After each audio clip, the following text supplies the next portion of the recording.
A ver en el chat si hay algo que deba responder o es buen día, escucho, perfecto. Bien. Bien. Bueno, se supone que en las clases de la mañana, al igual que de la noche que di yo, que ya se vio lo que es la supremacía constitucional y lo que es la organización jerárquica de normas. Se supone que eso se vio. ¿Estamos de acuerdo en eso? Bien. Nosotros dijimos en clase que nosotros hablamos de un orden jurídico porque las normas no están, las normas jurídicas,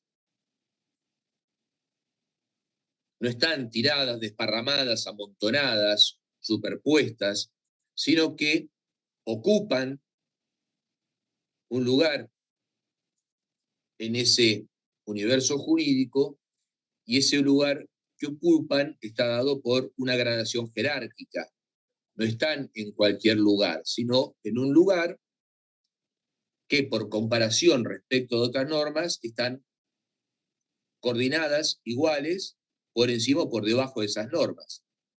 Y también dijimos que en virtud de esta jerarquía, la norma de grado superior respecto de la norma de grado inferior tiene prelación, es decir, debe ser preferida. ¿Esto por qué? Porque la norma de grado superior, partiendo de la Constitución, es la norma fundante, la norma justificante del sistema, que le da unidad, que le da coherencia, que nos permite establecer la pertenencia de normas, etc. Ahora, claro está que esta norma de grado superior va a ser también la que determine la validez de las normas inferiores. Y también dijimos que esa validez va a estar dada desde dos puntos de vista. Desde un punto de vista formal, es decir, ¿por qué?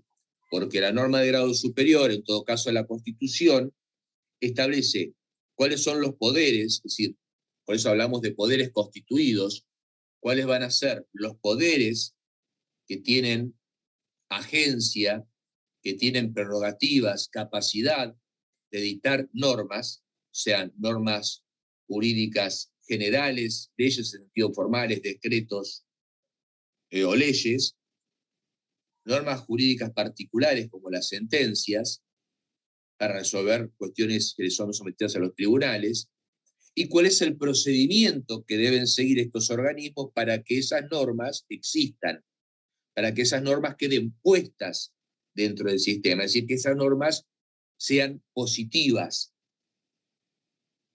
¿Estamos? Pero además se exige un requisito más de validez, que es la materialidad. Es decir, de una forma reducida, pero existente, la norma de grado superior, partiendo en este caso de la Constitución, va a determinar el contenido que debe tener la norma de grado inferior, al menos reconociendo ciertos derechos y garantías.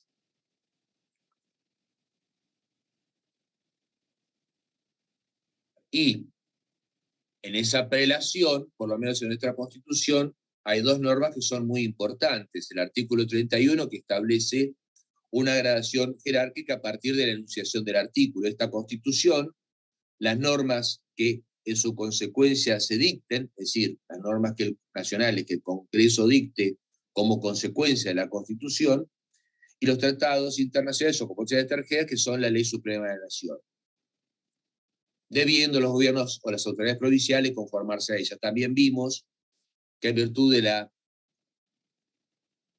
creación de la Constitución de 1994, a partir del artículo 75, inciso 2, este orden o jerarquía de normas respecto de los tratados internacionales se modificó, existiendo algunos enunciados en el artículo 20, inciso 22, a los cuales se los reconoce como tratados de derechos humanos y se le da jerarquía constitucional. Es decir, que esta Constitución más los tratados de derechos humanos tienen jerarquía constitucional, con más aquellos que fueran agregados por ley, que fueron 3, siguiendo un procedimiento especial para que tengan jerarquía.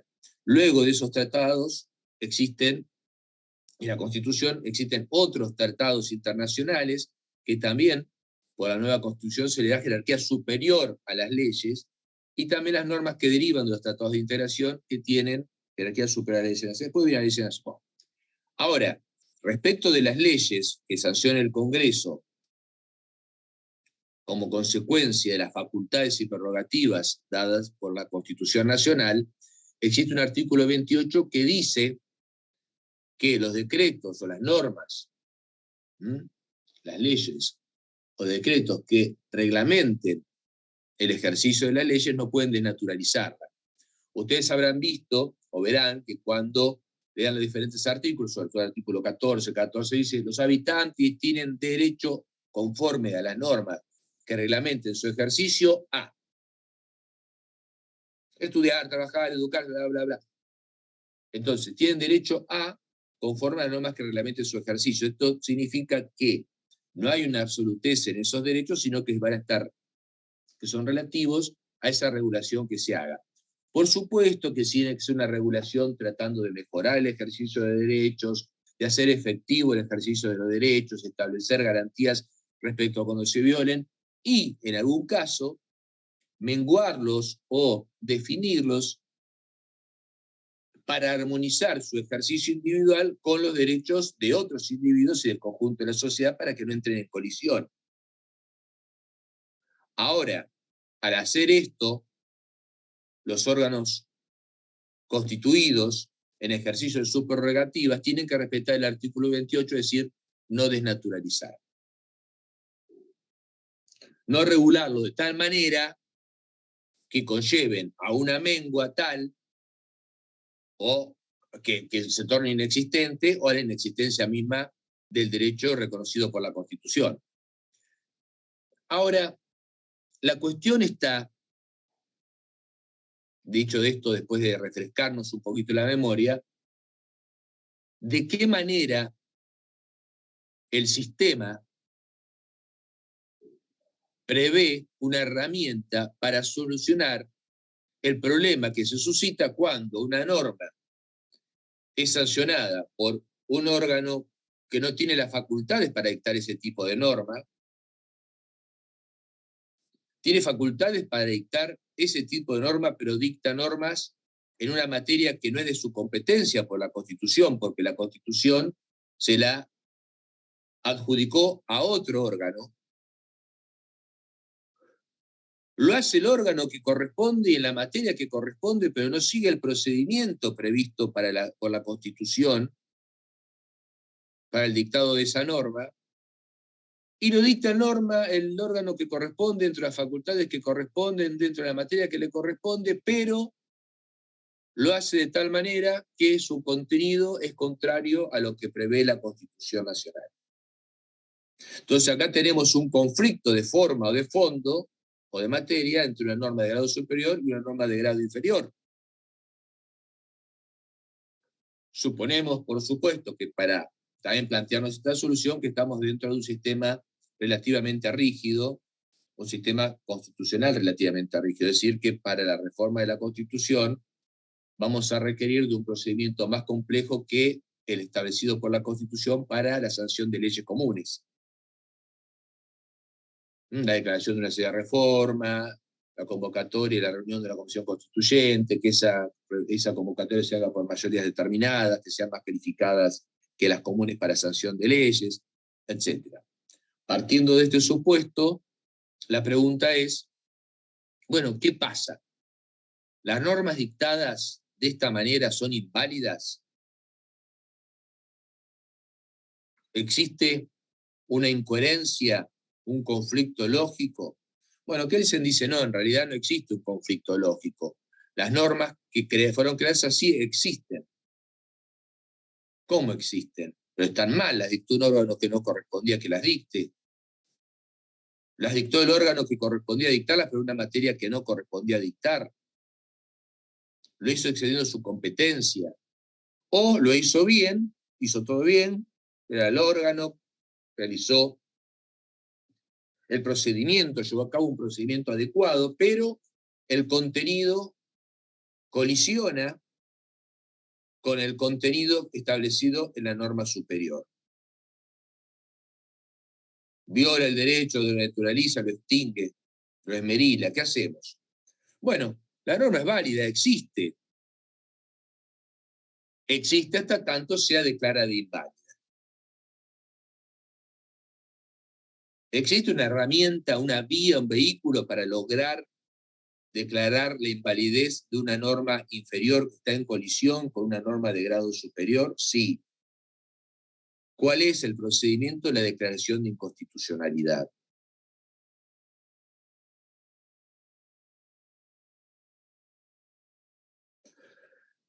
Puede ser que el sistema establezca expresamente que los órganos inferiores tienen la obligación de controlar que se respete esta jerarquía normativa, y para hacer que se respete tendrá que, en caso de incoherencia entre una norma de grado inferior, subsanar esa incoherencia derogando una de las normas o aplicando. Es decir, cuando las normas tienen una gradación similar, no hay mayor problema, porque el conflicto se resuelve por vía de interpretación. A ver, si yo tengo la norma dictada por el Congreso 1 y la norma dictada por el Congreso 1 y tienen igual relación jerárquica, no tengo problema, porque en caso de colisión vamos a aplicar criterios de interpretación. Por ejemplo, que la norma posterior deroga la norma anterior, es el principio del ex posterior deroga a priori. Tengo un artículo del Código Penal que establece una pena determinada para cierto delito. Y sale otra norma dictada por el Congreso que reforma el Código Penal, que no dice nada, que no dice que se deroga la norma que establece cierta pena para cierto delito, sino que se sanciona. Entonces nos preguntamos, pero tenemos una norma que dice que para el delito de robo la pena de prisión es de 4 años. Y se sancionó 10 años después otra norma que dice que para el delito de robo la pena es de 3 años. Bueno, aunque no diga que se deroga expresamente, se supone que cuando se regula por el mismo órgano la misma materia, la ley sancionada posteriormente deroga la ley sancionada anteriormente. Y esto se puede hacer y se puede interpretar así porque las dos tienen el mismo rango constitucional o establecido por la Constitución. Otro criterio de interpretación puede ser que se le dé prioridad a la norma sancionada anteriormente, aunque pareciera ser que es modificada por una norma posterior, aplicando el criterio de ley especial. Se supone que una ley especial que regule específicamente un instituto, que muchas veces se supone reformado por una ley posterior, se entiende que queda incólume, que no se mueve respecto de la ley posterior. ¿Por qué? Porque es una ley especial. Ahora, el problema lo tenemos cuando el conflicto se da entre una norma de grado superior y una norma de grado inferior.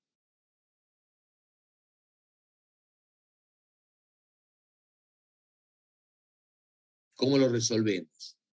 Bueno, control de constitucionalidad. ¿Cómo se hace este control? Bueno, se hace vigilando. Controlar significa vigilar, fiscalizar. Pero además de eso, debemos tener la posibilidad de que el órgano encargado de ejercer esta tarea pueda efectivamente hacerlo, es decir, que su actividad no sea meramente de dictamen o consultiva, sino que sea una actividad decisoria, que lo que decida produzca el efecto de invalidar esa norma que se supone violatoria de la norma de grado superior.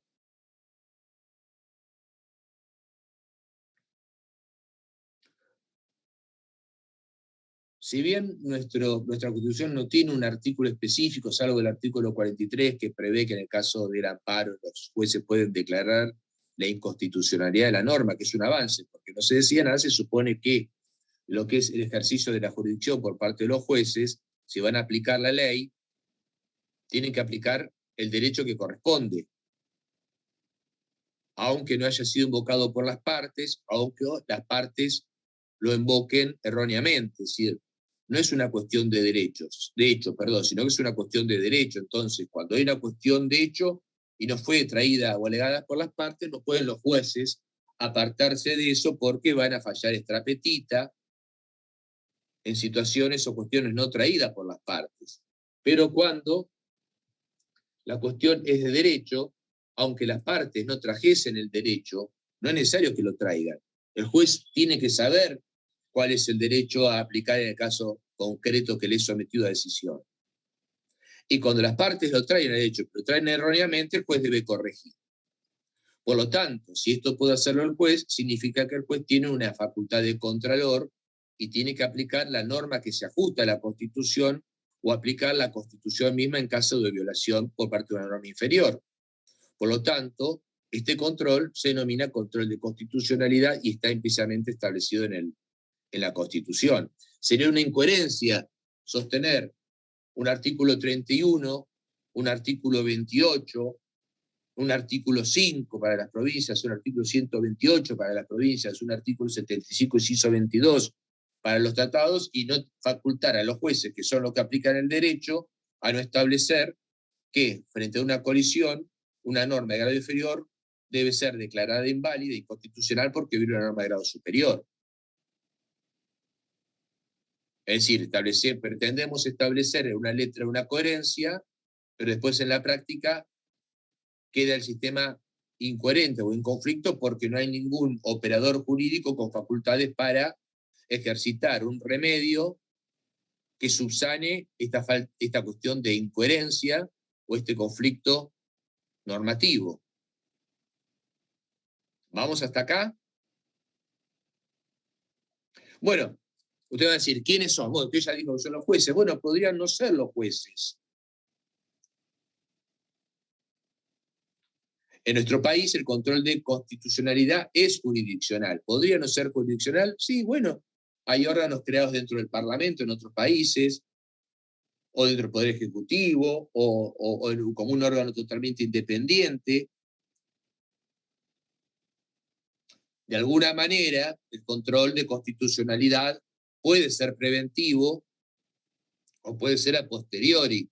Es preventivo cuando, antes de que la norma sea sancionada, se puede generar. Y en ese caso podríamos decir que existe un control de constitucionalidad por parte de otros órganos, como podría ser el Poder Legislativo, que cuando dentro de su seno se presenta un proyecto de ley y se discute el proyecto de ley y se dice que ese proyecto de ley no se debe sancionar, no debe cobrar vida porque ese proyecto viola la Constitución, habría un control preventivo de constitucionalidad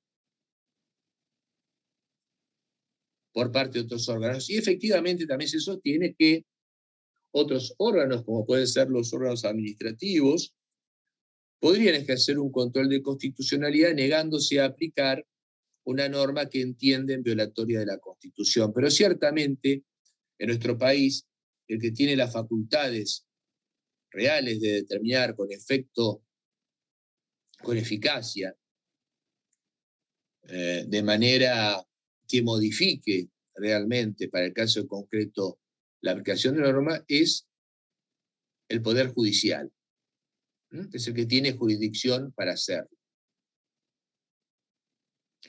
Y ustedes me preguntarán, ¿qué jueces pueden hacer? ¿Puede hacerlo solamente la Corte Suprema de Justicia de la Nación? ¿Puede hacerla los supremos tribunales de justicia de cada provincia que integra nuestro país? ¿Pueden hacerlo las cámaras como instancia intermedia entre los tribunales inferiores y la Corte? ¿Puede hacerlo los tribunales inferiores? ¿Pueden hacerlo inclusive los juzgados de paz? Bueno, la respuesta es que en nuestro país sí, porque en nuestro país el control de constitucionalidad es difuso. Es decir, todos los jueces están llamados a ser vigilantes de que la jerarquía prevista en la Constitución, la jerarquía, el orden jerárquico de operación normativa se cumpla. Cuando un juez advierte que una norma es errónea o cuando la norma es traída pero viola la norma de grado superior, viola la Constitución, el juez está llamado a declarar. Esto se opone a un sistema concentrado, tenemos un sistema difuso. Un sistema concentrado significa un sistema que prevé que solo un órgano dentro de ese sistema es quien puede ejercer, articular esta herramienta de control. Por ejemplo, un superior tribunal, un tribunal constitucional, solamente el Poder Legislativo, solamente el Parlamento, etc. En nuestro caso no es así. El sistema es difuso. Está difuminado entre todos los órganos que integran el Poder Judicial del país, ya sea nacional, federal, provincial. La otra cuestión es, ¿qué efectos tiene esta declaración de inconstitucionalidad? La declaración de inconstitucionalidad por parte de un juez ¿deroga automáticamente la norma, la deja sin efecto? Bueno, si fuera así, en nuestro sistema tendríamos un problema. ¿Por qué?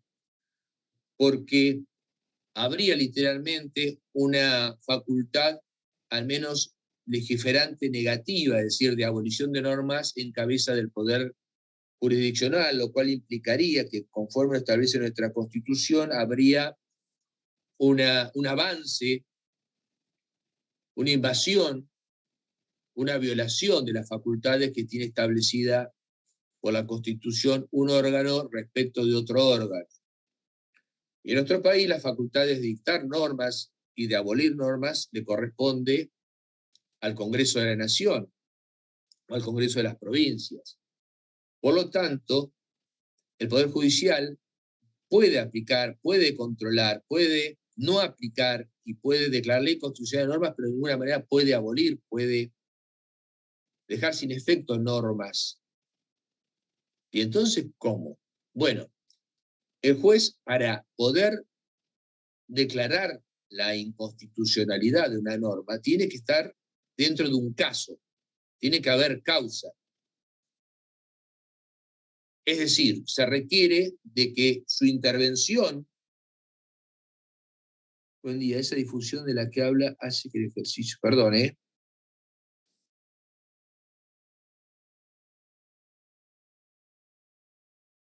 No, Silvina, Silvina,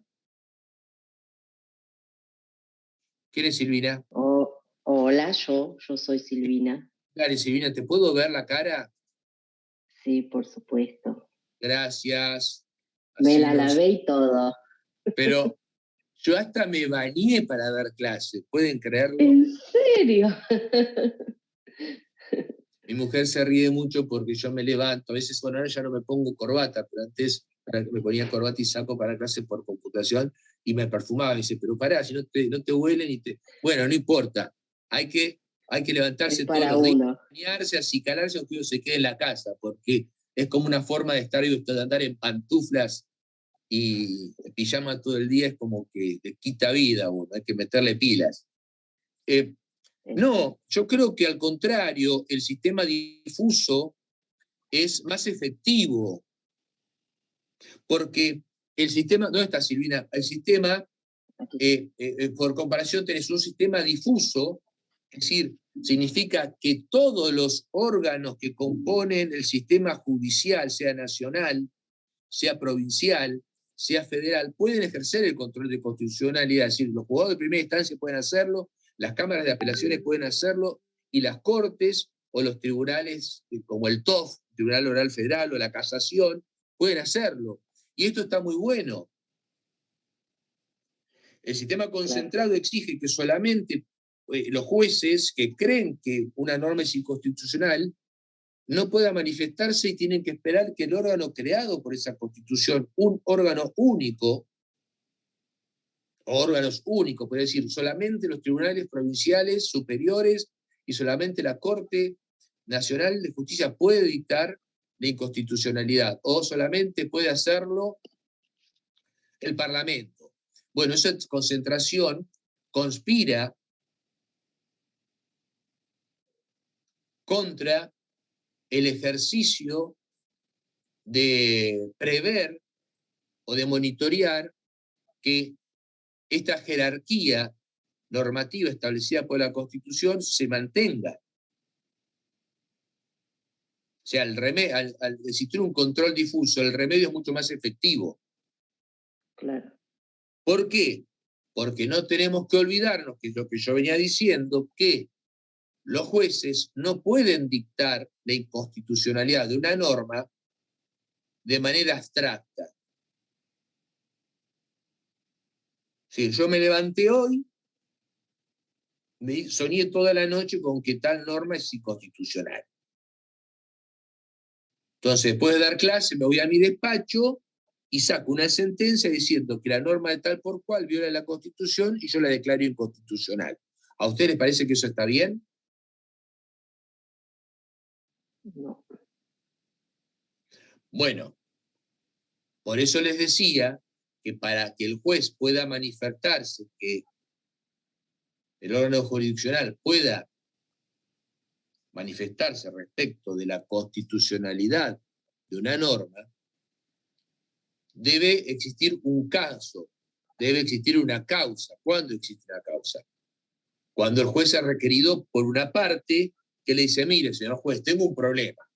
Juan no me pagó, el Estado dictó un decreto pidiéndome más impuestos y eso se debe hacer por ley. Salió la ley pidiéndome más impuestos, pero me pide que pague un 60 y eso es confiscatorio. Bueno, el juez se aboca a esa resolución del conflicto. Y en esa resolución del conflicto el juez dirá, sí, tiene razón, es inconstitucional o es constitucional la norma. Podría serle requerido su intervención en un conflicto donde las partes nada dicen sobre la constitucionalidad de una norma, entonces el juez se manifiesta aplicando el derecho y eso es una forma de convalidar la constitucionalidad de la norma, pero podría ser que el juez advierta que la norma que tiene que aplicar, según el pedido de las partes, es inconstitucional. Entonces ya acá, primero hay caso, porque le es traído al conocimiento del juez por los particulares el conocimiento de un tema. Hay causa, hay caso, hay conflicto de intereses, si se quiere.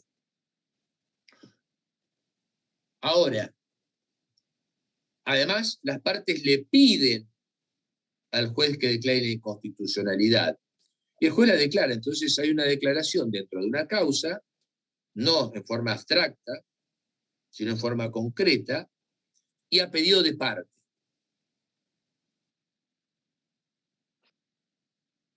La pregunta es, si las partes no le piden al juez que declare la inconstitucionalidad, ¿puede hacerlo de oficio? Bueno, hubo toda una evolución al respecto.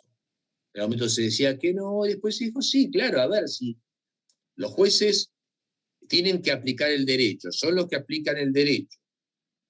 Existe un principio que es el iura novicuria, es decir, que los jueces conocen el derecho y tienen que aplicar el derecho correcto, aunque no lo hayan tenido las partes o que las partes lo hayan invocado erróneamente. Si tiene esta facultad, que son cuestiones de derecho, no de hecho, y puede entonces declarar la inconstitucionalidad, porque si las partes me invocan una ley, que es errónea o que viola la Constitución, yo tengo que aplicar la ley que corresponde, porque ¿quién monitorea o asegura que se mantenga vigente esta jerarquía normativa y esta supremacía constitucional? Los jueces deben hacer. Es decir, que la declaración debe hacerse aún de oficio. Claro que, como dice también la Corte, debe hacerse con suma prudencia, que es la última ratio, es decir, que es la última alternativa a la cual deben acudir los jueces, prioritariamente tienen que determinar cuál es el derecho aplicable y por vía de interpretación deben hacer una interpretación armónica del sistema de manera tal que aplicar o llegar a la inconstitucionalidad, es decir, a la no aplicación de la norma en el caso en concreto por entenderla que es inválida porque se opone a una norma de grado superior, sea la última alternativa. Es una situación grave porque se está dejando sin efecto, para el caso en concreto, la aplicación de una norma dictada por otro órgano que es el que tenía la competencia o el que tiene la competencia para la constitución de hacerlo. Entonces, el ejercicio de mi prerrogativa como juez de dictar la inconstitucional debe ser un acto de muchísima prudencia. Debo recorrer un camino anterior a ver si puedo armonizar las normas para no llegar a esta declaración de inconstitucionalidad y en otra alternativa, si no tengo otra posibilidad, declarar la inconstitucionalidad. Por lo tanto, se hace la declaración dentro de un caso concreto, particular, no se hace en abstracto, y la declaración de inconstitucionalidad vale solo para el caso en concreto en el cual, dentro del cual el juez se manifiesta o se expide. Es decir, que no se expande a otros casos y deroga la norma directamente. Es decir, que la norma sigue totalmente vigente y puede ser que el juez de al lado, juez vecino, en una causa similar, declare que esa norma es constitucional mientras yo declaro que es inconstitucional. Bueno, esto no es... Entonces no sienta precedente. Bueno, no sienta precedente y además no es obligatorio para otros tribunales, salvo que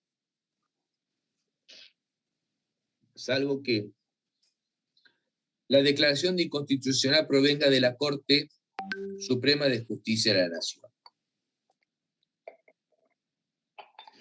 Si bien nuestra Constitución no establece que los precedentes de la Corte son obligatorios,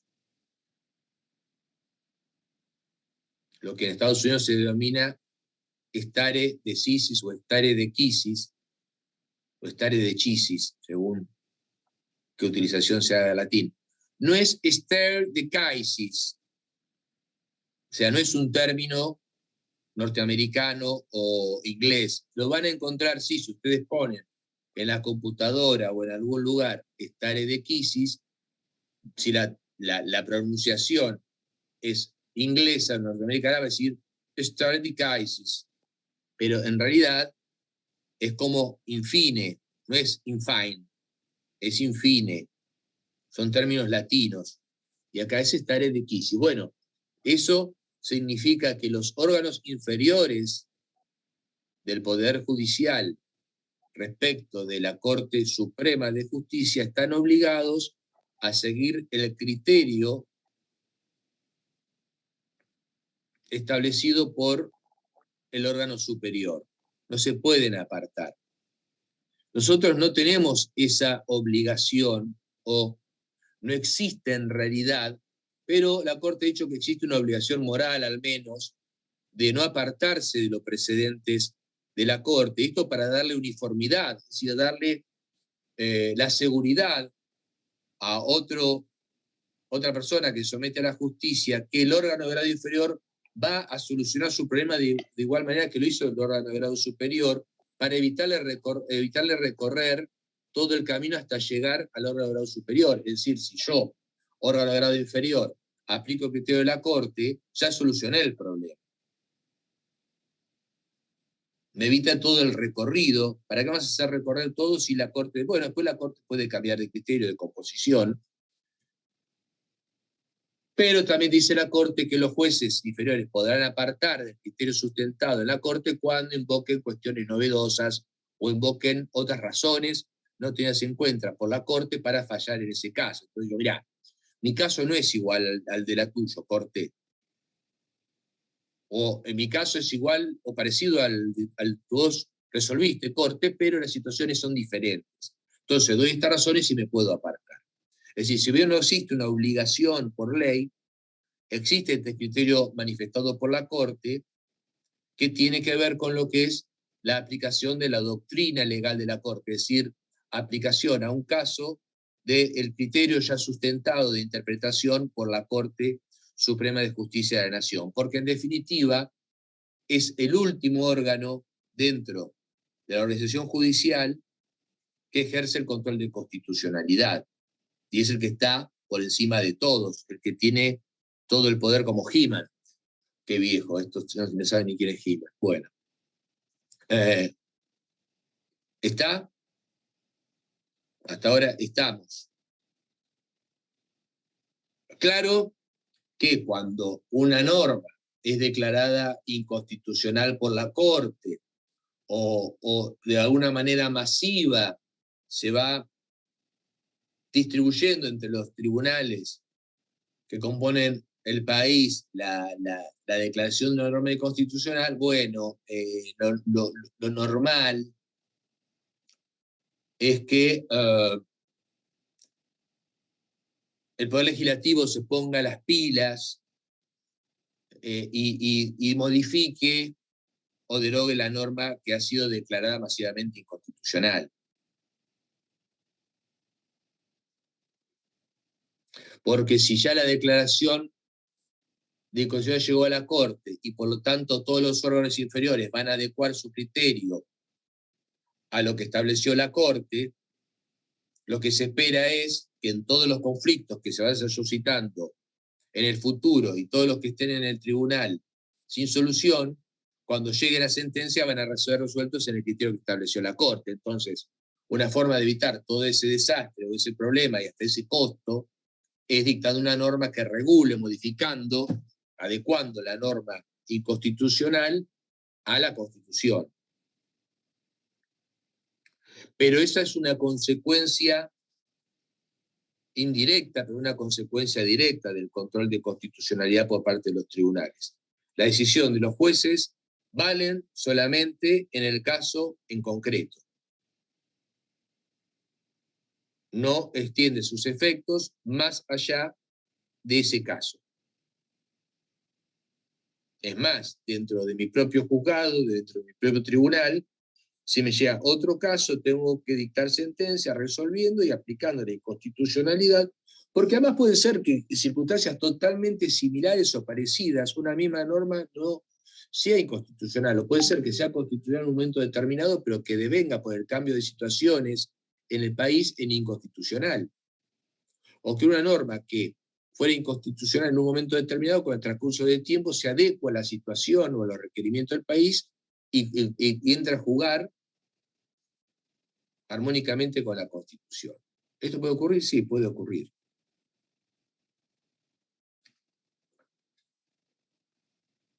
Podríamos preguntarnos también si esta declaración de constitucionalidad o de inconstitucionalidad, en un caso en concreto, rige para el futuro o rige para el pasado. Es decir, me refiero, una causa fue iniciada en el 2009 invocando la inconstitucionalidad de una norma dictada en el 2008, la sentencia sale en el 2020, y es a partir de la sentencia que la norma es inconstitucional, tiene un efecto constitutivo esa declaración, o tiene un efecto declarativo. Bueno, hay diferentes sistemas. El nuestro, entiendo yo, que debe ser por cómo juega la participación del juez, que declara la inconstitucionalidad, no constituye una norma inconstitucional. Por lo tanto, es importante tener en cuenta para mí que cuando el juez declara la inconstitucionalidad de la norma en la sentencia, sostiene que esa norma, en el caso en concreto, fue inconstitucional desde su dictado.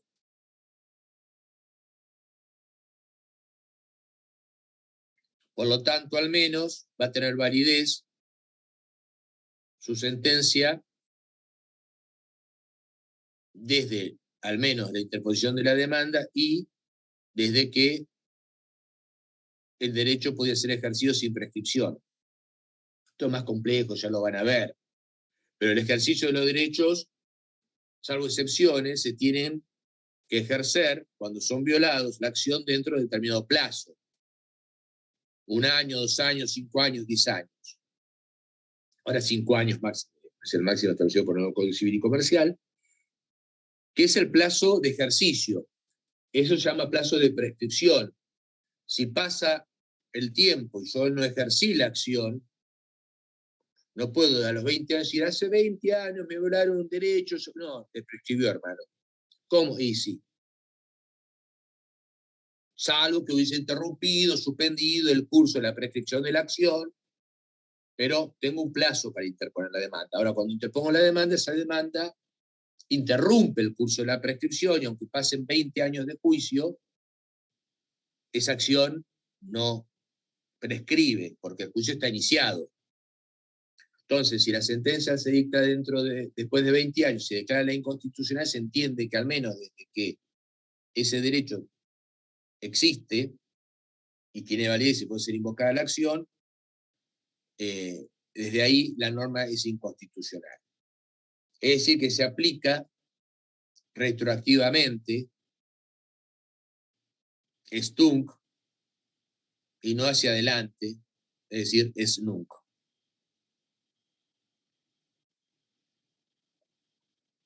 ¿Qué más puedo decirles de este control de...? Bueno, algunos dividen entre control, un control completo, un control incompleto. Para que exista un control completo significa al menos que todos los actos y todas las normas, inclusive los actos estatales, puedan ser controlados. Si algunas normas, por ejemplo, normas secretas, o algunos actos, como los actos que se consideran no judiciables, no pueden ser declarados inconstitucionales, el control no es completo, es incompleto. Ahora bien, ustedes pueden decir, hay controles incompletos que son casi completos y hay controles incompletos que son muy incompletos. Bueno, cuantas más materias quitemos a la posibilidad de los jueces de someterlos a un control de constitucionalidad, pues claro, el sistema será más incompleto. Cuanto más materias o situaciones tengamos posibilidad de someterlas al control de constitucionalidad por parte de los órganos jurisdiccionales, estaremos frente a un sistema más completo. En el caso nuestro sabemos que hay cuestiones que son declaradas como no justiciables o han sido declaradas como no justiciables porque son resorte o prerrogativa de los órganos, por ejemplo, dictar una intervención federal a una provincia, y que ese criterio de intervención o por qué se declaró la intervención no puede ser sometido a un tribunal. ¿Por qué? Pues yo no puedo decir, no, lo que hizo el Poder Ejecutivo está mal cuando declaró. No, mira, es resorte del Poder Legislativo establecer eso. El Poder Legislativo es el facultado, evaluó, consideró, sopesó y dictó. Ahora, todos los actos dictados o realizados como consecuencia de ese acto no justiciable sí son justiciables, son controlables, porque si no se violarían los derechos de las personas y las personas tendrían forma alguna de protegerse frente. Nosotros tenemos que entender que era como yo les explicaba, que este es un remedio. Hay una frase, a ver, se la voy a buscar, que está muy interesante. Está muy interesante. Que yo, bueno, se lo subí en un PPT.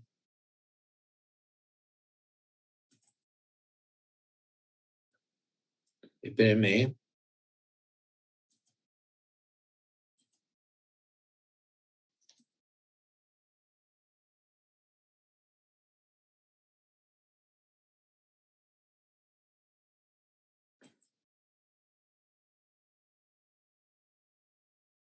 No, esta es la frase de Marvel vs. Mason. A ver.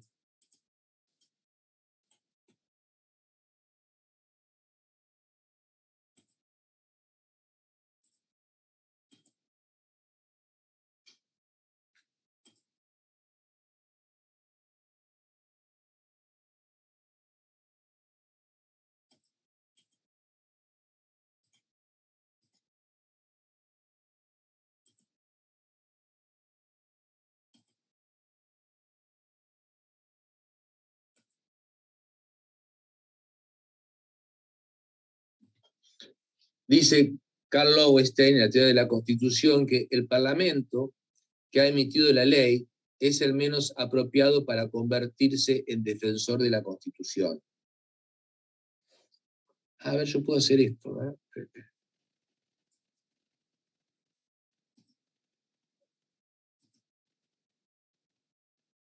¿Ven ahí? Sí, profesor. Dice, el Parlamento que ha emitido la ley es el menos apropiado para convertirse en defensor de la Constitución.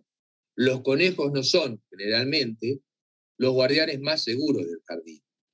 No se puede esperar de la Asamblea o de la mayoría de sus miembros que se corrija a sí mismo.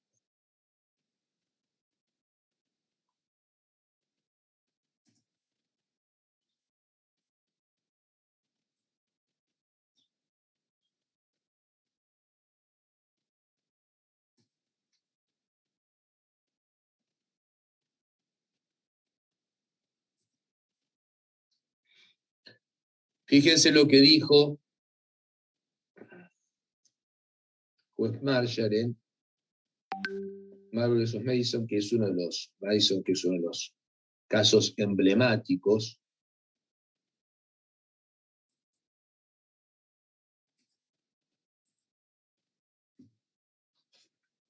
O bien la Constitución es una ley superior, inmodificable por medios ordinarios, por eso hablamos de cierta rigidez.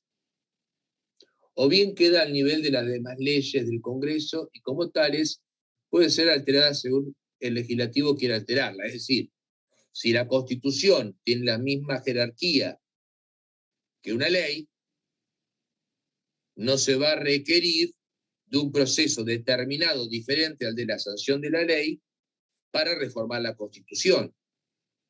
Si están igualadas de jerarquías, cualquier ley posterior a la Constitución la modifica sin ningún tipo de problemas. Si el primer extremo de la alternativa es la verdad, entonces un acto legislativo contrario a la Constitución no es una ley. Es decir, si es una ley superior, modificable por medios ordinarios. Ahora, si tienen la misma jerarquía, si el segundo extremo de la alternativa es el verdadero, entonces las constituciones escritas son intentos absurdos por parte del pueblo para limitar un poder que por su propia naturaleza es ilimitable.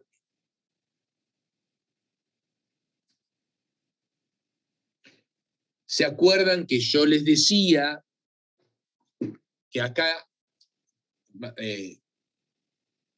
que a partir de las revoluciones modernas que terminaron con el absolutismo monárquico, establecieron constituciones escritas que preveían un sistema republicano, el imperio de la ley, y para establecer el imperio de la ley estaba la Constitución y las normas por encima de los poderes constituidos, que los ciudadanos solamente tenían que someterse a las leyes, sino que también los poderes que crean las leyes deben someterse a ellas, y que la aplicación de la ley es igual para todos.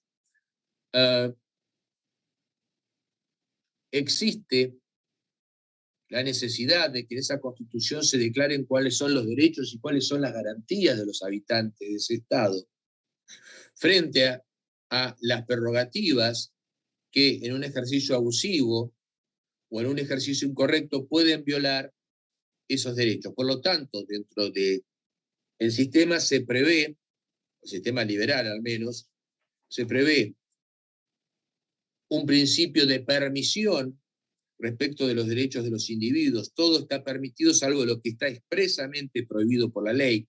Los individuos pueden ejercer todos los derechos, pueden hacer todo lo que quieren, lo que les plazca, salvo aquello que está expresamente prohibido por la ley. El principio es el de capacidad o de permisión. Por eso existe un artículo 19 de nuestra Constitución que establece que nadie puede ser mandado a hacer lo que la ley no manda, ni privado de lo que ella no prohíbe.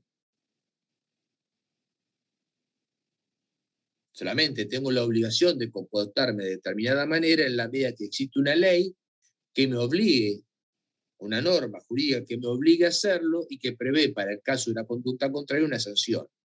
Si no, no existe la obligación de comportarse conforme a la ley.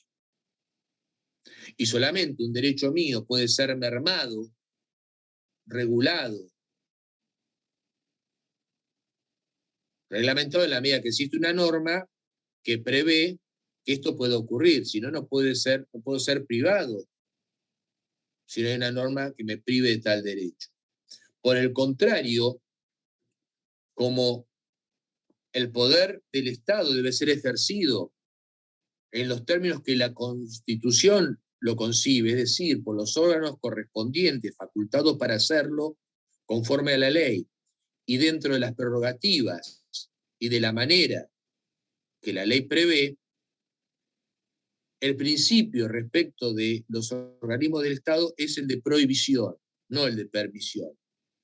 Les está todo prohibido, salvo lo que expresamente les es permitido por la Constitución.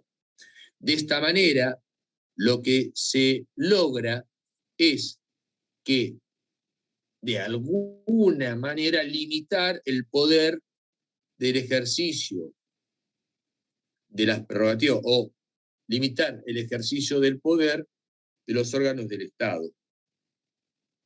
Y que en caso de excederse, de violar sus prerrogativas, sus facultades, los límites, estos puedan ser llevados al lugar que corresponde a través del ejercicio de acciones o garantías.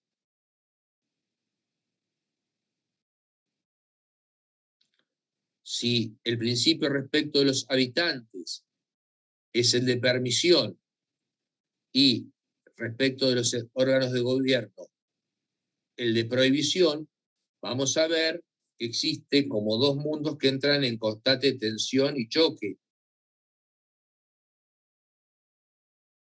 Ese choque, tensión, debe ser resuelto para que el sistema no vuele por los aires.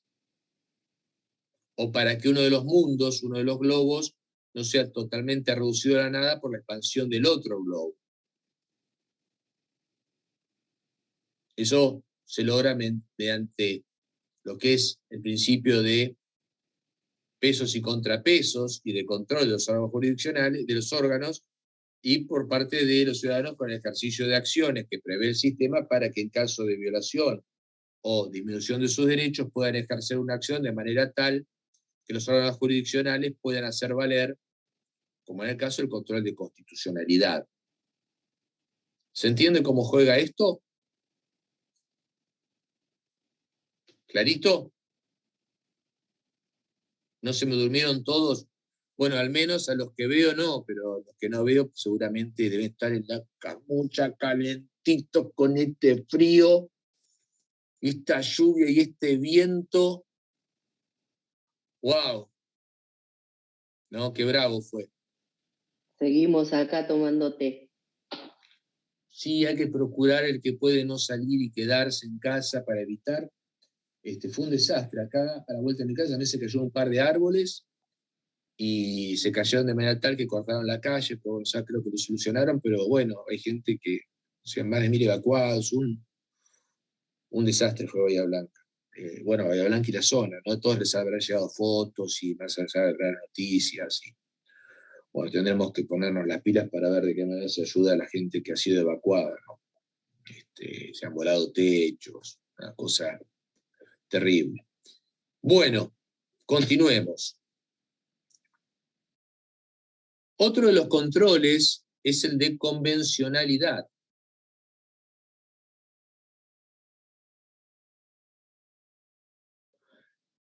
¿Qué significa control de convencionalidad? Bueno, como en el control de constitucionalidad, que lo que se hace es el ejercicio de comparación entre una norma de grado superior y una norma de grado inferior, y en esa comparación determinar si la norma de grado inferior se adecua a la norma de grado superior, y si no se adecua y la contradice, dejar de aplicar o declarar la invalidez, en el caso en concreto de la norma de grado inferior. Control de convencionalidad significa controlar las convenciones.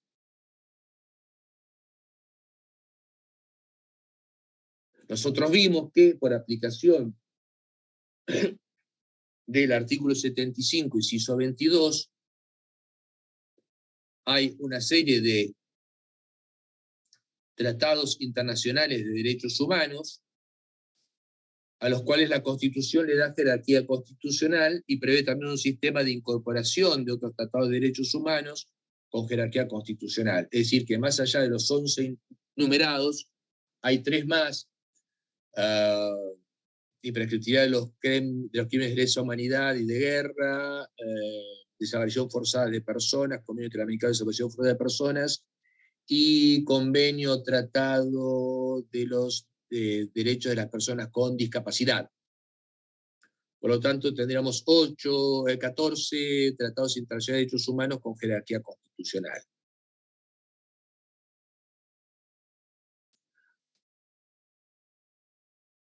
Si la solución es un criterio dualista, donde el derecho de los otros estados es un derecho totalmente diferente, y sobre todo si el derecho internacional es un derecho diferente al derecho interno, y requerimos de la sanción de una norma interna del Estado que introduzca, más allá de la firma del tratado por el país, una norma que lo incorpore, lo recete expresamente para que tenga validez, bueno, no habría ningún problema, porque los tratados internacionales tendrían no una jerarquía constitucional, sino que inclusive estarían por debajo de la Constitución, y por tanto con un control de constitucionalidad estaríamos resolviendo el problema. Ahora sí aplicamos un criterio monista, como ya se venía haciendo antes del año 1924, a partir del fallo de Mejía con Sofovich, entendiendo que una vez que el país suscribe un contrato, se obliga como a la ley misma, ¿sí?, la aplicación del principio pacta sunt servanda, toda vez que existe la Convención de Viena sobre aplicación e interpretación de los tratados internacionales, que sostiene el artículo 26 y el artículo 27, primero, que los tratados deben ser interpretados y cumplidos de buena fe. Es decir, si yo firmo un contrato, la buena fe implica que yo debo interpretarlo y cumplirlo. Es decir, me someto al tratado, y ese tratado para mí es como una ley, por lo tanto me obligo a cumplir.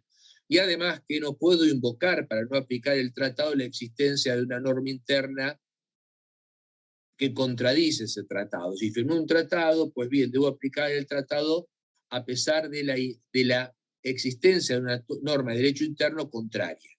Debo preferir el derecho internacional por sobre el derecho interno. Inclusive en el caso de Mejía con Sofovich, lo que ocurría era que no existía una norma de derecho interno que regulara el derecho a réplica. Y la Corte dijo que no obstante sí. Perdón interrumpir, pero entonces el control de convencionalidad sea cuando se tiene que crear una norma interna para aplicar algo externo. No, justamente, si yo requiero de una norma. ¿Qué pasó en el Mejía con Sofovich? No sé si le contaron por ahí, pero hay gente del turno mañana que no fue a mi clase, y por ahí la clase sí se dio, no. En el año 1922 llegó a la Corte un caso en el cual, en el programa de Sofovich, Dalmiro Sáenz, que era un escritor bastante irreverente y provocador, en la disertación, la entrevista con Sofovich, hizo una manifestación respecto de la Iglesia Católica y sobre el cuerpo de la Virgen, que en una pintura que está en el Vaticano, y esto agravió al señor Emejiano, a la comunidad católica, sobre todo al señor Emejián, que dijo, bueno, yo quiero el derecho a réplica, quiero que me permitan manifestarme para desagraviar tal situación. Los tribunales inferiores dijeron que, bueno, el derecho a réplica no existía en nuestro país, que si bien existió un tratado firmado por nuestro país, que era el Pacto de San José de Costa Rica, es decir, la Convención Americana de Derechos Humanos, que en su artículo 14 reconoce el derecho a réplica, para que el derecho a réplica pueda ser operativo, se requiere de una ley, además, que regule el derecho a réplica, porque el artículo 14 dice que existirá derecho a réplica en las condiciones de la ley que se dicte. Y acá no había una ley dictada. Por lo tanto, si bien nuestro país suscribió el Pacto de San José de Costa Rica, no dictó una ley que regule el derecho a réplica. Por lo tanto, el derecho a réplica establecido en el Pacto de San José de Costa Rica es programático y no operativo. Esto es un criterio dualista. Se requiere de una norma que recepte, que integre el tratado a nuestro país, y a partir de esa norma, si lo que dicto es una norma, una ley que lo regula, ¿qué tiene ese tratado? Jerarquía legal. Por lo tanto, está por debajo de la Constitución. Está la Constitución, el órgano, el orden jurídico internacional reconocido por la Constitución. Por lo tanto, el control que se hace es de constitucionalidad.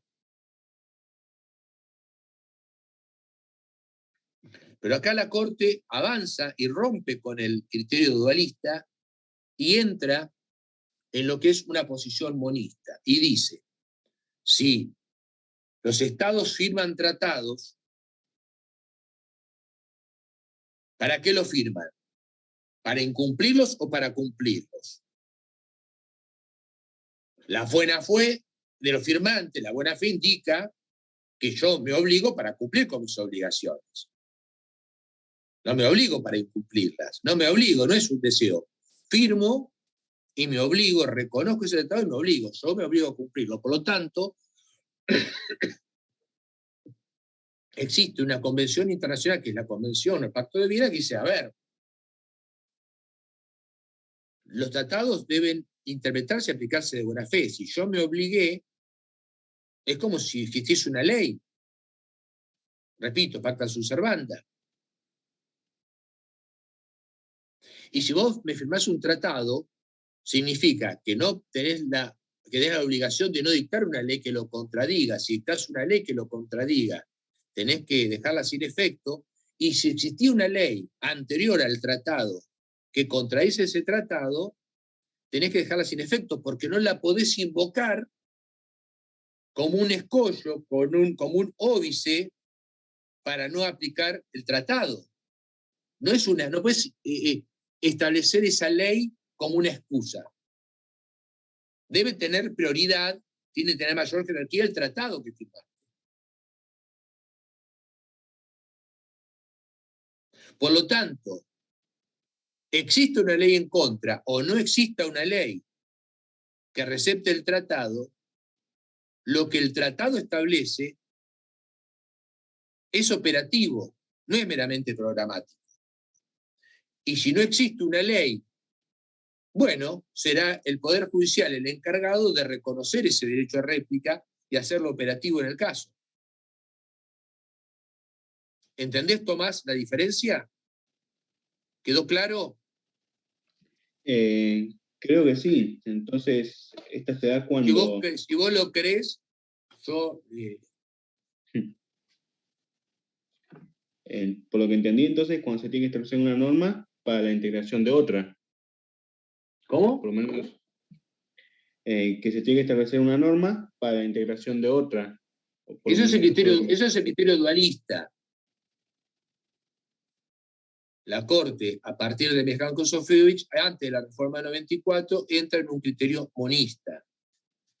Es decir, que los tratados internacionales son operativos sin el requerimiento de una norma de derecho interno que los introduzca, que los recepte. Basta con que se cumpla con el procedimiento para que los tratados tengan validez, para que el contenido de los tratados sean operativos sin requerir de otra norma más que los recepte.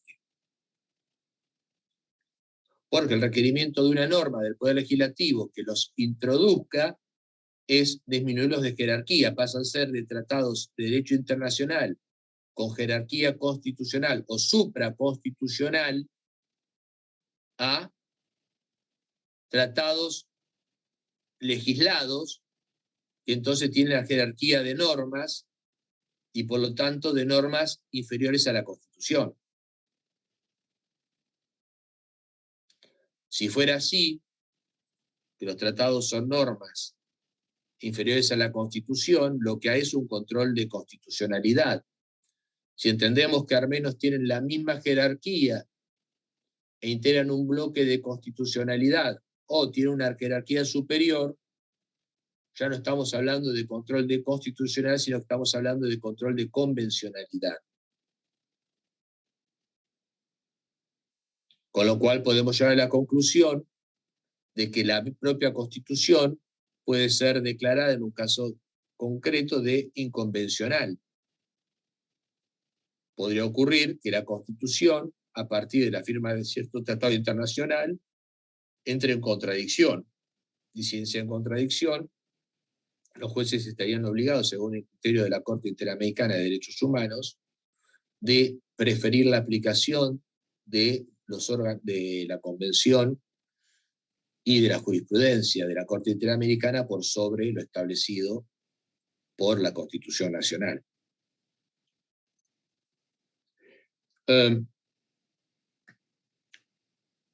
Es un tema sumamente delicado, es un tema sumamente complejo.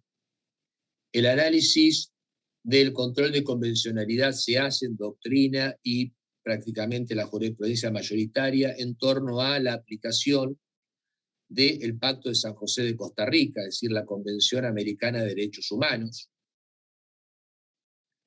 porque además de la convención existen organismos como la Comisión Americana de Derechos Humanos, que tiene facultades no solamente consultivas, sino también decisorias e interpretativas de la Convención, y existe también otro organismo que tiene facultades jurisdiccionales, que es la Corte Interamericana de Derechos Humanos, y que por lo tanto sus decisiones deben ser acatadas por los estados, son riesgo de incurrir en responsabilidad internacional. Por lo tanto, si sostenemos que esto es así, significa que en definitiva, cuando se llega o se puede llegar a estos órganos internacionales o a esta orden internacional, lo que decida en última instancia la Corte Interamericana o lo que decida la Convención debe ser acatada por los estados e inclusive por sus tribunales. Si esto es así también, los órganos jurisdiccionales no solamente tienen la obligación de controlar que las normas se adecuen a la Constitución, sino también la obligación de controlar, de vigilar que las normas y la Constitución se adecuen a los tratados internacionales suscriptos por el Estado argentino. Y esto entonces significa que los jueces están obligados a hacer un control no solamente de constitucionalidad, sino también de convencionalidad, de convenciones. Si esto es así, además, entonces, y conforme lo ha interpretado la Corte Interamericana de Derechos Humanos a través de diferentes fallos, los jueces de la nación, los jueces locales, tienen la obligación de preferir el derecho internacional por sobre el derecho doméstico, el derecho local. Por supuesto que esta declaración de inconvencionalidad o este control de convencionalidad puede tener un efecto de máxima, que sería un efecto destructivo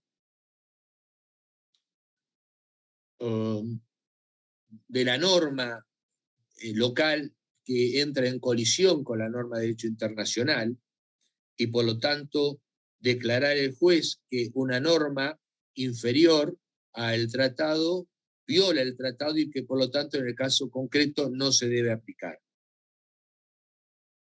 Pero también el control de constitucionalidad puede tener un efecto no tan extenso, sino un efecto, si se quiere, positivo o constructivo, y de tal manera los jueces, según la Corte Interamericana de Derechos, también están obligados a procurar interpretar y aplicar la ley de manera tal que no entre en colisión o de adecuar las normas de derecho interno de un Estado con las normas o a los principios o a las interpretaciones que se hace de los tratados o del Pacto de San José de Costa Rica. Es decir, el juez tiene la obligación, al aplicar la norma, de interpretarla de forma tal que entre en un juego armónico, de que recepte lo previsto en el Pacto de San José de Costa Rica. Yo les decía que la declaración de inconstitucionalidad era la última alternativa al que el juez debía recurrir, porque es una situación sumamente grave, que en ese camino debe procurar recurrir a otras alternativas que le permiten la mejor aplicación de la norma, hacer una interpretación sistemática y armónica para no tener que recurrir a la no aplicación de la norma en el caso concreto por haberla sido declarada inconstitucional. De igual manera, los jueces tienen que efectuar un ejercicio interpretativo constructivo, positivo, armónico entre el Pacto de San José de Costa Rica y el derecho interno, de manera tal que al dictar sentencia se haga efectiva la expansión de los derechos reconocidos en el Pacto de San José de Costa Rica o Convención Americana de Derechos Humanos. Es decir, que la intervención no siempre será destructiva, derogativa de normas de derecho local, sino que muchas veces será constructiva o positiva, interpretando las normas de derecho interno de la manera que mejor se adecuen a los derechos o principios reconocidos en la norma internacional de grado superior, en este caso el Pacto Internacional de San José de Costa Rica, o Convención Americana de Derechos Humanos. Ustedes van a encontrar, cuando lean los diferentes artículos o algunos artículos que subí, y los fallos en los cuales se ha manifestado, porque el control de convencionalidad no está en ningún artículo de la Constitución y tampoco está en ningún artículo del Pacto de San José de Costa Rica.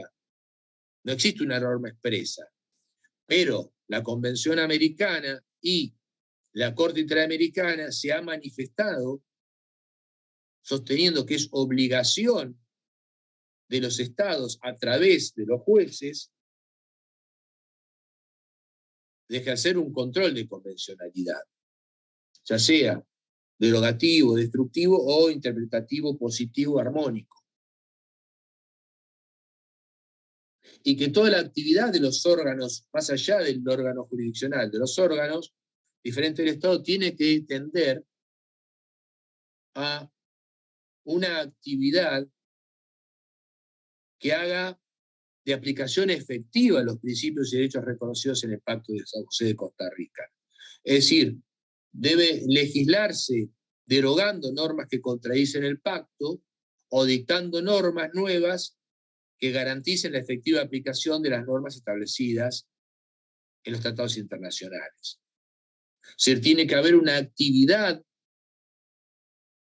por parte de otros órganos diferentes del poder legislativo, del poder jurisdiccional, es decir, del poder judicial, es decir, a través del poder legislativo y el poder ejecutivo, también tendiente a la no aplicación de normas violatorias y a la sanción de normas que hagan efectiva la aplicación en el derecho interno de las normas surgentes de los tratados internacionales. Ustedes me dirán, pero si las normas son operativas, ¿para qué? Bueno, pero es bueno que además lo que se establezca en términos generales en los tratados internacionales, los órganos locales dictan normas adecuándolas o haciendo expansivos estos derechos. Como, ¿por qué si la Constitución establece derechos, luego necesitamos de leyes que regulen el ejercicio de esos derechos? Bueno, porque van adecuando de forma más precisa, más específica, la vigencia de ese derecho a situaciones particulares y determinadas, o a previsiones generales y abstractas, pero que se hacen a partir de una norma o de un precepto ya establecido y a partir de una norma de gradación superior, la regulación de ese derecho.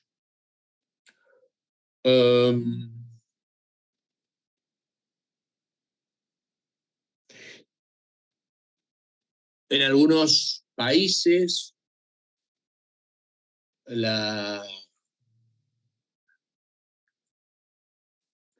bueno, antes debería decirles que el control según de convencionalidad, por lo tanto, puede ser desde arriba o desde abajo. Desde arriba sería un control supraconstitucional o supraestadual, que sería el control que hacen los órganos creados por los tratados internacionales. Y el control de convencionalidad viene desde la Corte Interamericana, por ejemplo, que en un caso determinado que le es sometido dice que tal actuación del Estado o que cierta norma aplicada por el Estado es contraria a la Convención, el que determina la inconvencionalidad o el que ejerce el control de convencionalidad es un órgano superior a un órgano local o un órgano estadual. Por lo tanto, el control es supranacional o desde arriba.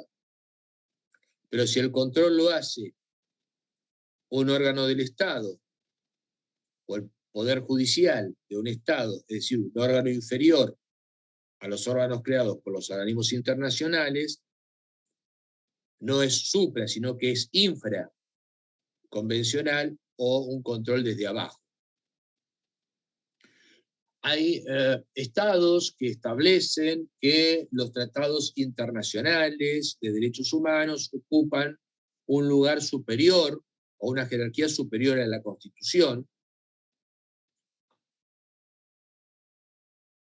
En el caso nuestro no ocurre eso. El artículo 75, inciso 22, establece que los órganos que tienen mayor jerarquía son los de derechos humanos, enunciados en el artículo 75, inciso 22, y los que se incorporen por el procedimiento establecido por ese artículo, que no tienen una jerarquía superior, sino que tienen jerarquía constitucional. Por lo tanto, no están por sobre la Constitución. No obstante eso, la Corte Interamericana de Derechos Humanos ha sostenido que los tratados internacionales están siempre por encima de la Constitución.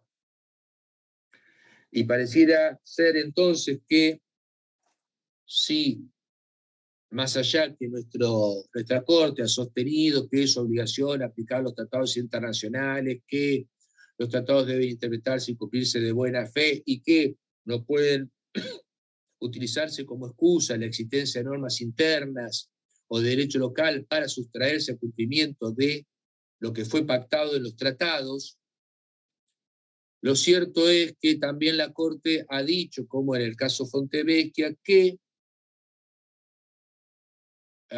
lo resuelto por la Corte Interamericana, habiendo mediado sentencia de la Corte Suprema de Justicia que existe cosa juzgada, los fallos de la Corte Interamericana no pueden entenderse como una tercera instancia y que sean obligatorios para nuestro país. Entonces, guarda con toda esta interpretación, de haber un control de convencionalidad, sí, se debe aplicar el derecho internacional, sí, pero en casos determinados ha existido por parte de la Corte Suprema de Justicia la aplicación de un límite, diciendo, bueno, guarda, si la Corte ya se expresó, y la Corte es el último intérprete de la Constitución, y los tratados internacionales tienen una jerarquía constitucional no superior a la Constitución, el último intérprete de esto es la Constitución, es la Corte Suprema, y más allá de que reconozca nuestro estado de la jurisdicción de la Corte Interamericana, lo que resuelve la Corte Interamericana no tiene un efecto derogativo, si se quiere, revocatoria de las sentencias del más alto tribunal de la nación. Dicho todo, estos chicos, amigos, pueden volver a la camucha, si quieren, o ir a trabajar, o ponerse a estudiar, y yo los despido a todos, luego de escuchar sus consultas, con el mayor de los afectos, con distinguida consideración, los saluda Leandro Picado, profesor adjunto de la materia, que ahí no aparezco, aparezco como Departamento de Derecho, yo soy Leandro Picado. ¿Consultas? Bueno, justo Las preguntaron consultas no las hagan por chat, por favor, háganla, habiliten los micrófonos y háganlas. los respectivos subidos a Moodle. Hay que leer absolutamente todos los fallos y todos los subidos. Bueno, miren, muchos de los fallos que subí, cuando ustedes vayan leyendo el material, por ejemplo, Sagüez y algunos artículos puntuales, ustedes miren los artículos y vean qué artículos se van a estudiar, si quieren. La realidad sería que estudien todo, que sepan mucho de derecho constitucional y sean unos capos del derecho constitucional. Que sean los Batman del derecho constitucional. Pero bueno, la verdad es que cuando ustedes vayan leyendo, van a ir viendo que dice, bueno, la Corte Interamericana en tal caso. ¿Por qué? Porque en realidad muchas obligaciones en cuanto respecta al control de constitucionalidad surgen de los fallos o de los dictámenes de la Corte, de la Convención, del Comité, perdón. Entonces, se va a decir, bueno, en el caso Almonacida de Yago, en el caso La Última Tentación de Cristo, o en el caso Olmedo, la Corte Interamericana dijo, bueno, ustedes tienen que saber qué dijo la Corte, es bueno saber el caso, pero yo les subo el caso y además la ficha del caso para que ustedes, si están interesados, digan, a ver, ¿qué es esto? La Última Tentación de Cristo, ¿qué pasó? Bueno, ocurre que en Chile había una película que se iba a exhibir en los cines y parte de la sociedad se opuso, y existió un control y por lo tanto no se permitió la exhibición de la película y por lo tanto esto es una violación de un derecho a través de la censura, y la censura está prohibida por el Pacto de San José de Costa Rica, y en definitiva llevó el caso ante la Corte Interamericana y condenó a Chile por violación del derecho de publicación sin censura previa y mandó a que se exhiba. Entonces, es bueno saber que lo que dijo la Corte, o lo que dijo la Corte Nacional, o la Corte Interamericana de Derechos Humanos, lo dijo en determinado contexto, en un caso que hasta puede ser interesante que ustedes sepan. Es decir, el derecho está vinculado a los hechos. Se dicta dentro de una causa, no dentro de otra causa o en abstracto. Entonces, ¿en qué? La Corte dijo, pero pará, ¿qué dijo y en dónde lo dijo? ¿Y cómo lo dijo? Y ahí cobra exacta dimensión y en una extensión adecuada lo sentenciado por la Corte Suprema de Justicia de la Nación o por la Corte Interamericana de Derechos Humanos. Entonces, si tengo que leer todo, bueno, ¿yo qué te voy a decir como profesor? Sí, tenés que leer todo. ¿Tengo que estudiar todo? Sí, tengo que estudiar todo. ¿Me tengo que limitar a los apuntes y a la guía? No. Tenés que ir a los libros. ¿Tengo que estudiar todos los libros de derecho constitucional que existen en el mundo? No. Pero lo importante es que sepan la materia de la mejor manera para que ustedes sepan de derecho y, por vía de consecuencia indirecta, además, tengan el placer de poder aprobar la materia.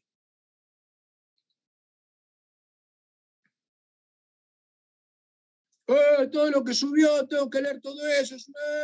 Bueno, no se enojen, yo les doy las herramientas. Ustedes verán que pueden, que quieren, que desean. De todo eso, leer, tendrán que hacer una selección, buscar lo que mejor se adecue. Por supuesto que lo que ustedes tienen que partir es de la Constitución, saber la Constitución, que es la mejor manera, y luego leer el libro. O leer el libro con la Constitución, no solamente el libro. A ver, voy a leer ¿qué dice el artículo 75? Bueno, leo el libro. No, leo el artículo de la Constitución, lo marco, lo subrayo, y después veo qué dice la doctrina y la jurisprudencia explicando ese artículo. Ahora, la jurisprudencia es la mejor manera. ¿Por qué? Porque la Constitución, los fallos son la puesta en vida de la norma. El derecho constitucional es un derecho totalmente vivo, es un derecho totalmente aplicable, no es un derecho de laboratorio. Oh, me está dando esto, pero esto, ¿cuándo miércoles lo voy a aplicar? Esto, bueno, abran el diario, muchachos, abran el diario todos los días, y todos los días hay problemas de derecho constitucional.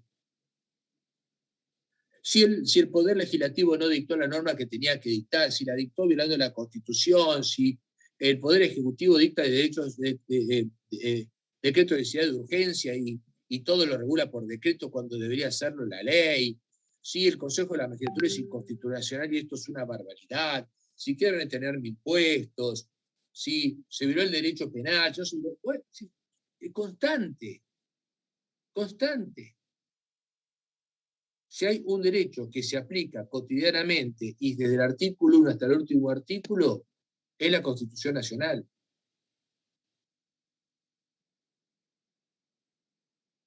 Después no aplicarán en el ejercicio de su carrera el derecho administrativo, el derecho de familia, el derecho laboral, el derecho penal, el derecho ambiental. Pero lo que sí van a aplicar, si son operadores del derecho, es el derecho constitucional todos los días. Ya sea entendiendo que la norma es constitucional o entendiendo que la norma es inconstitucional. Si es constitucional, reconocen que se adecua una norma de grado superior que la Constitución y por lo tanto tienen que saber el contenido de la Constitución, y si entienden que es inconstitucional es porque conocen la Constitución y saben que hay una norma de grado superior en la Constitución o un precepto que se opone a esa norma de grado inferior.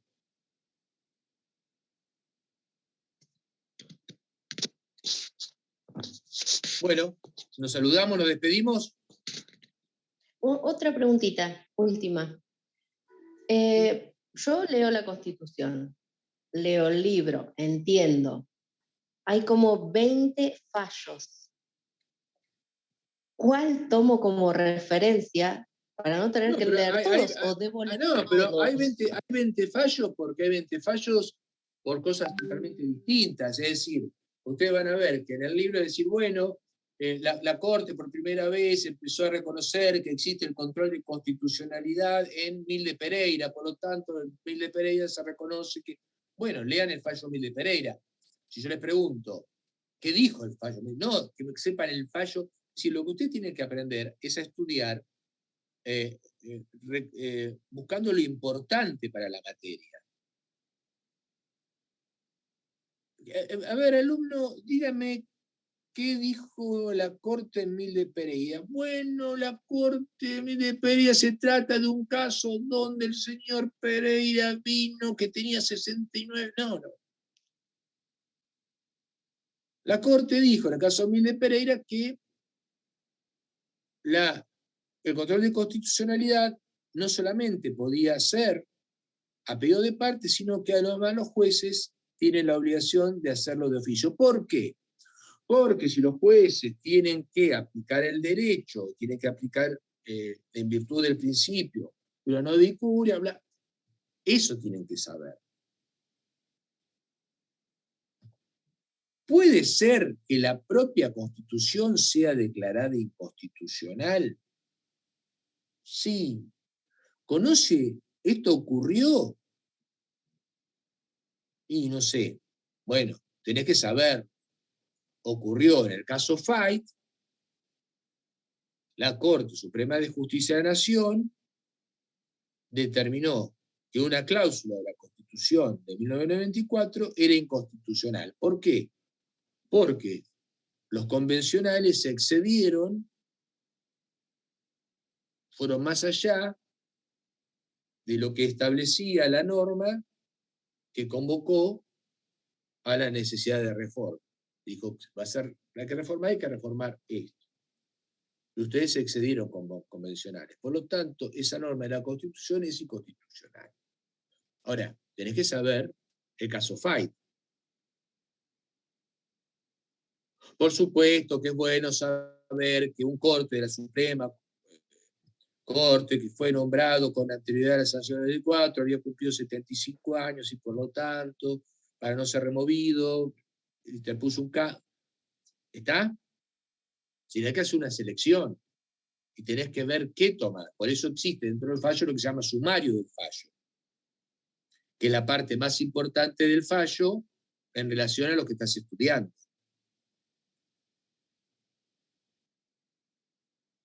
Gracias, gracias. Pero también les tengo que decir es que hace ya al menos 2 años que dejaron el secundario y que por supuesto que la situación es muy diferente. Yo veo a mis nenes que están en el secundario y estudian 1, 2 páginas, 3 páginas, hacen un dibujito. Y claro, se encuentran de aparato que hay que estudiar 1, 2, 3, 4 libros. Y sí. No está ni más ni menos que recorriendo el camino que les va a permitir reunir las herramientas para obtener un título que les va a permitir no solamente ganarse la vida, sino incidir de forma decisoria en la vida de las personas. ¿Ustedes qué van a buscar? ¿El médico que estudió menos o el que sabe más? No, yo no tengo ningún problema. No, pero leer ya no sé, el Silvina, libro. que no De tenés... hecho, No te... yo lo interpreto muy bien, me encanta. Lo que pasa es que yo voy al fallo y entonces empiezo a leer y digo, bueno, no, leo lo último así. Y leo lo último y digo, bueno, pero ¿esto de dónde viene? Entonces pierdo muchísimo tiempo en cada caso, en cada fallo, entonces digo, bueno, no, tengo que encontrar la forma de saber cómo leerlo más rápido, cómo llegar al punto que yo necesito llegar. Bueno, claro. Y eso Pero era por lo que a mí me eso también, yo en faltaba. la mayoría de los casos, por la medida que puedo, le subo doctrina del fallo, es decir, la explicación del fallo, o sumario del fallo, o resumen de los fallos. Van a ver que, por ejemplo, respecto a los fallos internacionales, existe la ficha del fallo, o respecto de el mexicano Sofobio, FOTV, que yo publico, le subo muchos artículos. Bueno, seleccionen alguno, vean la ficha, es decir, vean y después si les interesó, sumérjanse más, busquen más en el fallo. Es decir, también es un aprendizaje estudiar. Yo no estudio de la misma manera después de 30 años de ser abogado, 30 años así, ya soy muy viejo, o de la misma manera que cuando era abogado que soy juez, es decir, existe una construcción, un aprendizaje. Van a ir aprendiendo a estudiar, sobre todo que cada vez se enseña menos a estudiar, a hacer una comprensión de texto, a sacar lo más importante. Pero bueno, también es obligación decir que existe resúmenes o fichas de los fallos y de los libros, que también son importantes leerlos, pero, pues dice alguno, ¿usted se opone a que estudio de la guía? No estudiaste la guía de derecho constitucional, yo no tengo problema que te estudie la guía. Pero la guía es como un esqueleto. Después al esqueleto hay que llenarlo con órganos, tejidos, para tener el cuerpo completo. Entonces está bueno tener el esqueleto bien sólido, y a partir de construir, yo no tengo problema, que estudien de donde les resulte mejor, pero de manera tal que puedan tener un mejor conocimiento de la materia, porque el tema no es estudiarla, es comprenderla. Procuren no estudiar de memoria, traten de estudiar con un compañero si pueden, entonces discutir los temas, charlarlos, qué vieron, qué te pareció, qué entendés vos por esto. No repetir como loro, porque cuando uno repite como loro, cuando uno dice, bueno, ¿y entonces qué significa que cric, cric, cric, cric, cric, cric? Yo estoy disponible para las consultas que, por eso existe un foro, pero además está mi mail y lo que necesiten, o en clase para decir, mire, doctor, necesitaríamos un día más, si podemos explicar tal cosa, pudiésemos hacer un Zoom. Yo no tengo inconvenientes, estoy para... tengo que estar al servicio de ustedes y así lo entiendo y con gusto para lo que necesiten voy a estar. ¿Algo más? Muchas gracias. No, gracias a ustedes por participar y por efectuar preguntas. Es muy importante para el docente que ustedes participen constantemente. Al profesor que no le gusta que lo interrumpan con preguntas, o que participen, o que lo cuestionen, o que lo pongan en jaque o en crisis, no entendió nada de lo que significa enseñar y aprender constantemente. La obligación de ustedes, el derecho de obligación es participar, preguntar, cuando tienen dudas sacársela. La obligación del profesor es tratar de hacer la clase lo más dinámica posible, a pesar de estos medios tan atroces o feos como el Zoom, que si bien sirven en este contexto de pandemia y fuera de la pandemia como cuestiones que deben complementarse con las clases y el contacto en clase, debemos para hacerlo más participativo y armónico y divertidas clases que, bueno, a veces llevan al tedio y a la modorra y a la fiaca y a dormirnos y al bostezo. Bueno, que tengan un lindo viernes y mejor fin de semana, que aquellos que están teniendo un problema por las lluvias puedan solucionarlos y nada, que tengan una buena vida. Chao chicos y chicas y adultos y no tan adultos.